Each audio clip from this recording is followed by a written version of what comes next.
everybody, this is Radishhead and welcome back to Upland Analysis. I appreciate it's been a little bit of time since the last video. It's been very busy in life at the moment, so haven't had as much time to record stuff as I usually do, but I'm going to be recording a few videos this weekend and I'm going to try and schedule them to land throughout the week.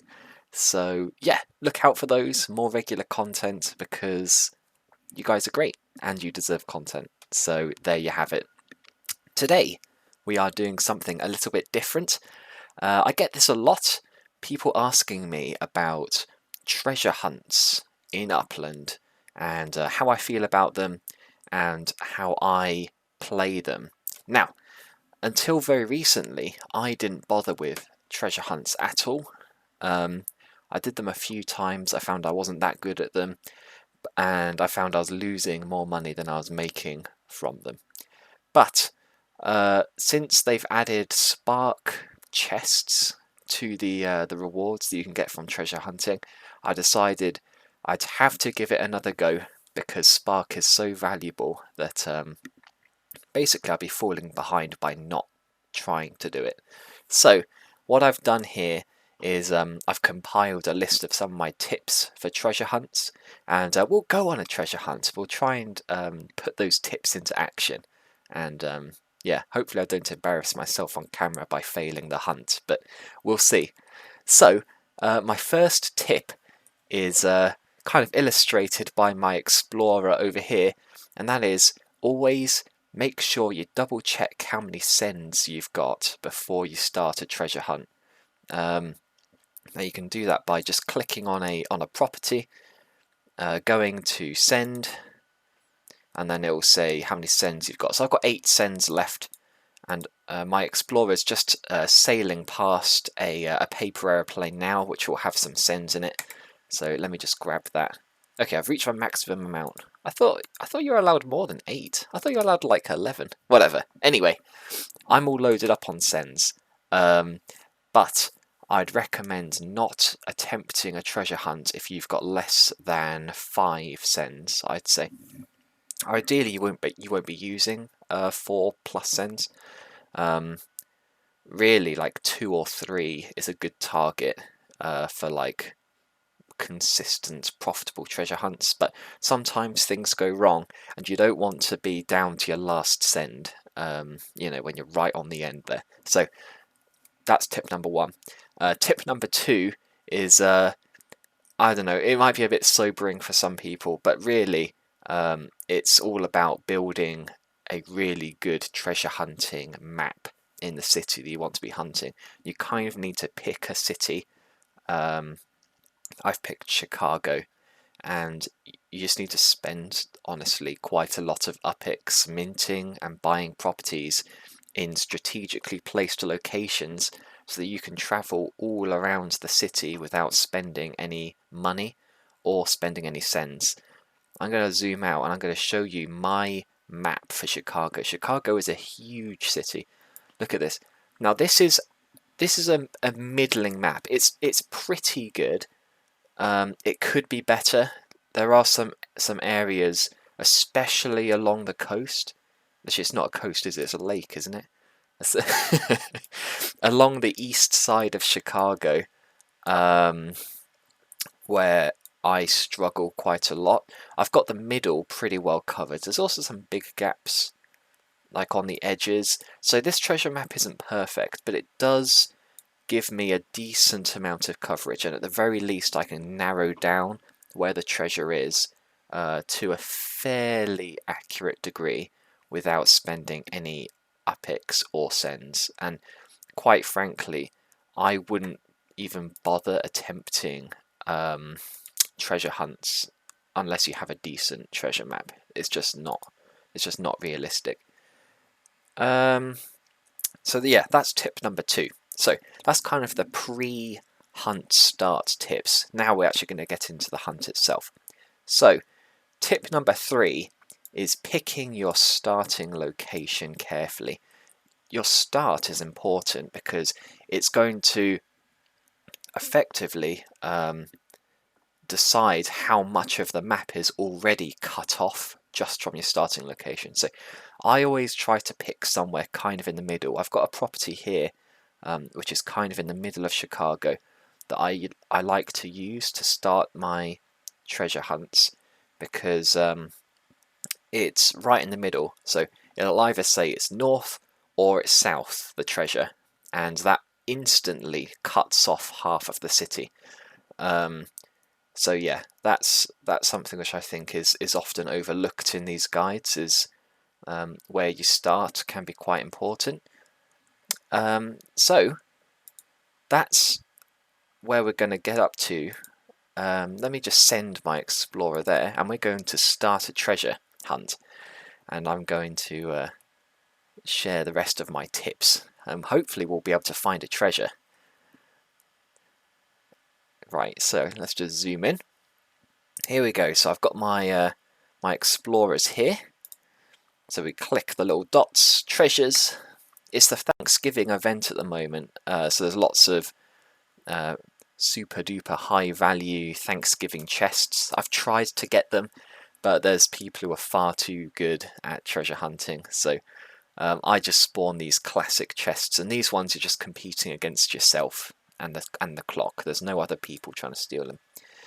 And you know what? I've made 0.02 sparks. I found one spark chest, and I did find a 5,000 upix treasure as well. Most of the treasures are 200 or 300 upix, but it's all good. It's all fun. So let's spawn this, and we're working against the clock now, so no pressure.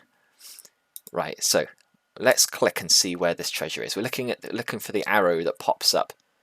Did I click it too quickly? I think I might have clicked it too quickly. Oh, I've got to click the little treasure icon. Okay. Oh, it's actually quite close. So it's just northwest of here, but it's not a million miles away. It's probably about three neighborhoods away. So let's say let's try here. It's probably a little bit further than this, but I hope it's not going to be too laggy, because sometimes my computer gets upset with me when I'm recording and doing all this at the same time. So let's send to Fairfield Avenue, and this is my next tip, is always click this little chess pawn icon on the bottom left of the screen. It means your camera zips immediately to where you need to go next. You don't have to wait. Right, it's directly north, and it is getting closer. So we're following the blue arrow. The purple one I'm not so bothered about.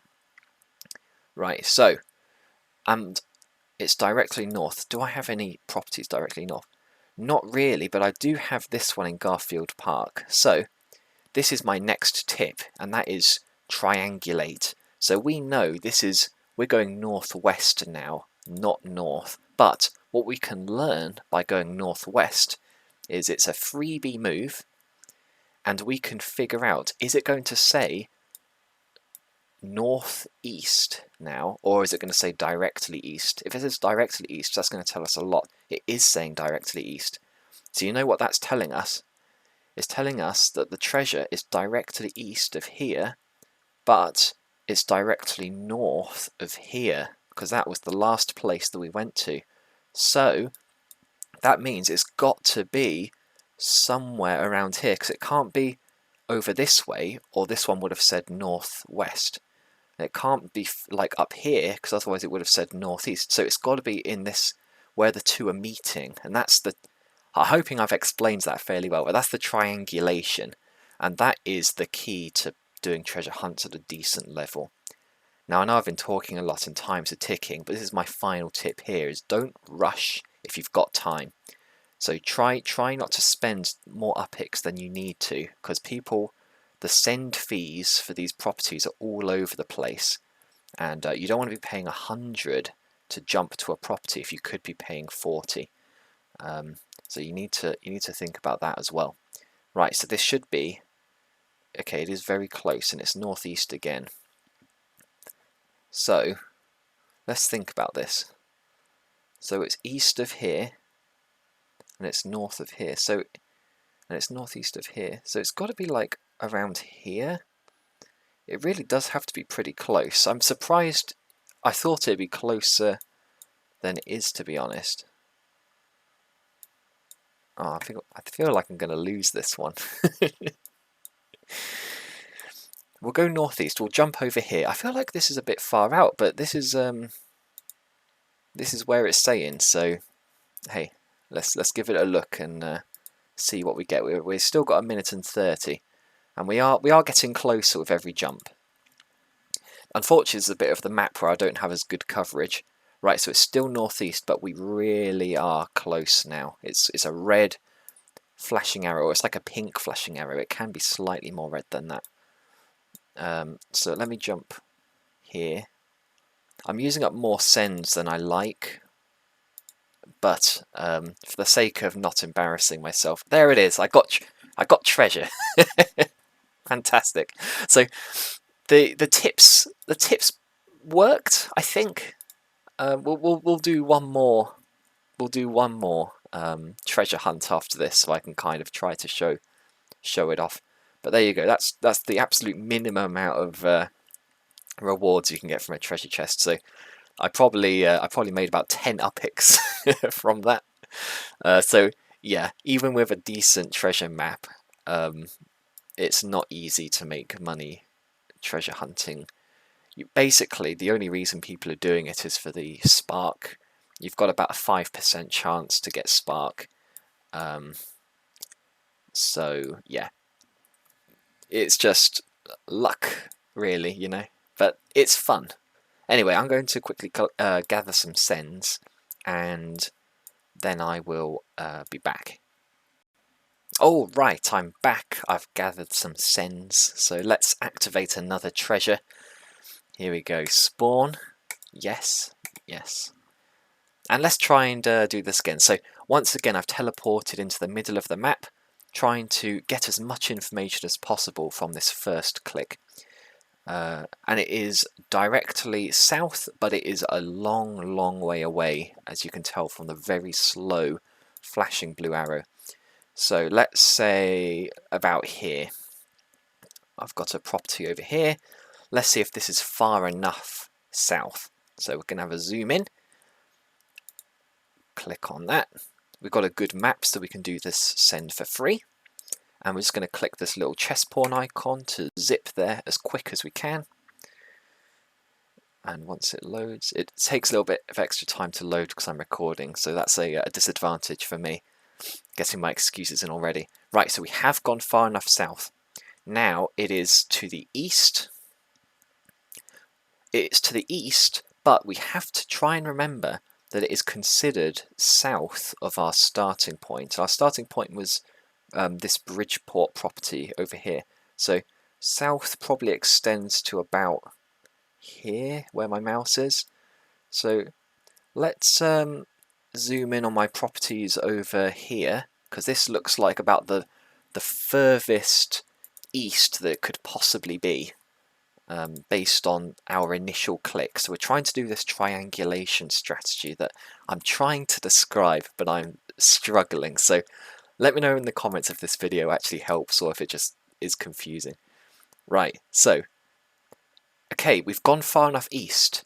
Now it's north. This is confusing.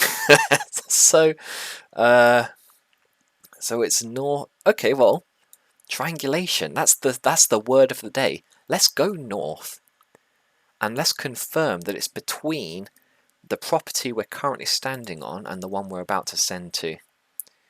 They're not too far apart, so if it says south now, that gives us quite a lot of information. And what does it say? It says, oh, it is close. It's east. I think we've gone far enough north. I think it's within this neighborhood.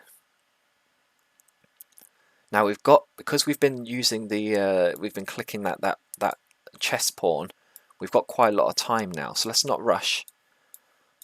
I think it's across this this area here. So 40 upix is the absolute most I'm happy to spend on a send in Chicago.